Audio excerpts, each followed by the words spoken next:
कक्षा 11वीं के सभी विद्यार्थी देखिए, आपका 14 मार्च के दिन जो फिजिक्स का पेपर होने वाला है उसके लिए हम यहाँ पे मोस्ट इम्पोर्टेंट क्वेश्चन पढ़ेंगे। तो देखिए सारे प्रश्नों के आंसर भी मैं आपको साथ में यहाँ पे बताने वाली हूँ। तो ये आपका देखिए पहला प्रश्न रहेगा, एसआई प्रणाली एक संबद्ध प्रणाली क्यों है? तो इसका आंसर है आपका, यह प्रणाली एक संबद्ध प्रणाली है क्योंकि व्युत्पन्न राशि के मात्रक केवल मूल मात्रकों को गुणा या भाग करके ही प्राप्त किया जा सकता है और किसी भी संख्या से गुणा करने की आवश्यकता नहीं होती है। इसलिए इसे देखिए एसआई प्रणाली एक संबद्ध प्रणाली कहा जाता है। तो ये आपका यहाँ पे पहला प्रश्न है और ये आपका यहाँ से अगला प्रश्न, निम्नलिखित भौतिक राशियों के विमीय सूत्र लिखिए। तो पहला है आपका ऊर्जा, दूसरा है प्रति एकांक लंबाई का द्रव्यमान। तो यहाँ पे आपका आंसर है ऊर्जा ml square T minus square, और दूसरा है आपका प्रति एकांक लंबाई का द्रव्यमान बराबरी पे ml-1 और t 0। तो ये यहाँ से आपको अच्छे से स्क्रीनशॉट लेकर कंप्लीट कर लेना है। और ये यहाँ पे आपका अगला प्रश्न, मूल मात्रक तथा व्युत्पन्न मात्रक में अंतर लिखिए। तो ये आपका यहाँ पे अंतर है। तो पहला है मूल मात्रक का, मूल राशियों के मात्रकों को मूल मात्रक कहते हैं। देखिए जो मूल राशियां होते हैं उनके मात्रक होते हैं उनको ही क्या कहते हैं? मूल मात्रक कहते हैं। और व्युत्पन्न मात्रक का है कि व्युत्पन्न राशियों के मात्रक को व्युत्पन्न मात्रक कहते हैं। किसको? व्युत्पन्न राशियों के मात्रकों को ही व्युत्पन्न मात्रक कहते हैं। दूसरा है ये मात्रक पूर्णतः एक दूसरे से स्वतंत्र होते हैं और ये मात्रक मूल मात्रकों पर निर्भर करते हैं। और तीसरा है एसआई में 7 मूल मात्रक तथा 2 पूरक मूल मात्रक हैं और व्युत्पन्न मात्रकों की संख्या असीमित है। तो अच्छे से स्क्रीनशॉट लीजिए आप। और ये यहाँ से आपका अगला प्रश्न है, निम्नलिखित भौतिक राशियों के विमीय सूत्र आपको बताने हैं। पहला है आवृत्ति, दूसरा है शक्ति, और तीसरा है प्रति एकांक लंबाई का द्रव्यमान, और चौथा है गतिज ऊर्जा। तो अच्छे से आप स्क्रीनशॉट लीजिए।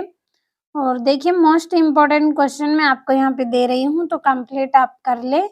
ये आपका विमीय समांगता का सिद्धांत क्या है, और ये निम्नलिखित भौतिक राशियों के विमीय सूत्र लिखने हैं आपको। और ये न्यूटन बल की परिभाषा दीजिए। और बंदूक से गोली चलाते समय पीछे की ओर धक्का क्यों लगता है? और किसी स्थिर बस के एक काक चाल बढ़ाने पर उसमें बैठे व्यक्ति पीछे की ओर गिर पड़ते हैं क्यों? और ये आपका यहाँ पे संवेग संरक्षण का नियम बताना है आपको। और गुरुत्वाकर्षण और गुरुत्व से आप क्या समझते हैं? तो यहाँ पे इसकी परिभाषा लिखी हुई है। सारे प्रश्नों का अच्छे से आप स्क्रीनशॉट लेते चलें और अच्छे से कंप्लीट कर लें। और ये आपका है यहाँ पे स्मॉल जी का मान कहाँ अधिकतम तथा कहाँ न्यूनतम होता है। और एक पिंड को पृथ्वी के केंद्र से चंद्रमा तक ले जाते हैं तो उसके भार तथा द्रव्यमान में क्या परिवर्तन होगा। और ये आपका बोयल का नियम करना है। तो अच्छे से आप कंप्लीट कर ले सारे प्रश्नों को। और ये यहाँ पे सेकेंडरी वाला है आपका ये अगला क्वेश्चन। तो इसकी लंबाई का सूत्र आपको स्थापित करना है। और ये यहाँ से आपका आंक ना होने पर भी चमगादड़ अवरोधकों की दिशा, प्रकृति तथा आकार सुनिश्चित कर लेते हैं क्यों? तो ये आपका यहाँ पे आंसर है। सारे प्रश्नों के आंसर मैं आपको दे रही हूँ तो कंप्लीट आप करते चले। और ये घर्षण से लाभ एवं हानियां आपको बतानी है। तो घर्षण का आपका यहाँ पे देखिए पहला लाभ है कि घर्षण के कारण हम जमीन पर चल पाते हैं, और दूसरा है कि घर्षण के कारण ब्रेक लगाकर वाहनों को रोका जा सकता है, और तीसरा है घर्षण के कारण आग जला पाते हैं, और चौथा है घर्षण के कारण खाना चबा पाते हैं, और घर्षण के कारण ही चाक से श्यामपट्ट पर हम लिख पाते हैं। तो ये इसके लाभ हुए। और ये यहाँ पे पहाड़ों पर घुमावदार सड़क समतल न होने के कारण बाहर की ओर उठी रहती है, क्यों? तो सारे प्रश्नों के आंसर को आपको अच्छे से समझ के याद करना है। देखिए हम समझेंगे तो बहुत समय लगेगा, इतना टाइम नहीं है आपके पास। और ये यहाँ से पास्कल का नियम क्या है लिखिए तथा सिद्ध कीजिए। पास्कल का नियम बताना है और साथ में सिद्ध करना है। तो सारे मोस्ट इम्पोर्टेंट क्वेश्चन बताए हैं मैंने आपको, वार्षिक परीक्षा के लिए अच्छे से आपको कंप्लीट करना है। और ये यहाँ से, और ये आपका अगला है, सिद्ध कीजिए कि स्टील रबर से अधिक प्रत्यास्थ है।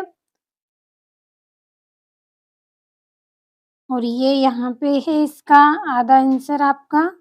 और ये बुलबुले के अंदर अतिरिक्त दाब के लिए सूत्र स्थापित कीजिए। तो देखिए पीडीएफ के द्वारा सारे प्रश्नों के आंसर भी मैं आपको दे रही हूँ और इसी में ही आपके क्वेश्चन हैं, तो अच्छे से आप कंप्लीट कर ले सारे प्रश्नों को।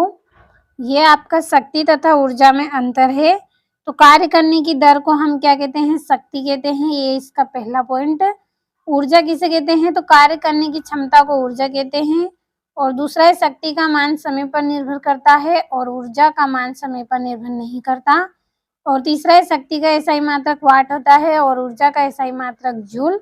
और शक्ति का विमी सूत्र ml² और T-3 है और ऊर्जा का विमी सूत्र ml² T-² है। और ये यहाँ पे स्प्रिंग को खींचने में किए गए कार्य की गणना आपको करनी है।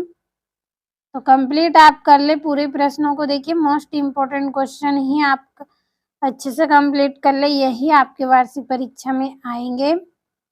तो यहाँ से सारे प्रश्नों को कंप्लीट जरूर कर ले आप। और ये यहाँ से भी, और ये सिद्ध कीजिए कि खुले आर्गन पाइप में सम और विषम दोनों प्रकार के सन्नादि उत्पन्न होते हैं। और ये यहाँ से, ये अच्छे से आपको कंप्लीट कर लेना है। पूरे मैंने आपको ऐसे क्वेश्चन बताए हैं जो 100% आपके वार्षिक परीक्षा में आएंगे। तो भरोसा रखें, सारे प्रश्नों को कंप्लीट कर लें आप अच्छे से। और ये यहाँ से सारे प्रश्नों का आपने अच्छे से स्क्रीनशॉट लिया होगा साथ में, तो अच्छे से आप कंप्लीट कर लें।